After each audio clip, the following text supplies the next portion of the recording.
This is not your grandma's TV tray.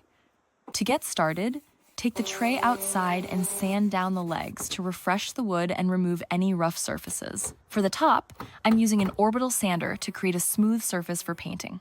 I'm going for a neutral look with Ashen Raw Silk Mineral Paint, rolling it on the top and sides with end-to-end strokes for a flawless, professional finish. Once dry, I'll add a custom touch with a stenciled pattern. The secret to a sharp image is using a nearly dry brush, tap the paint through the stencil, overlapping the pattern along the edges until the entire surface is covered. Since this will be used for drinks, I'm protecting the new design with a natural finishing oil, wiped back with a rag.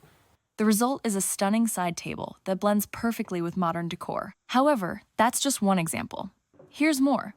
Try painting the legs black or adding wood slats for a vintage crate look that works as a desk extension or an oversized coaster.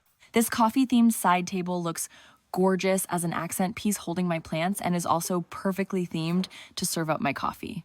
If you make over your TV trays in tones that work with any room in your home, you will have so many fun opportunities to switch them out in different spaces.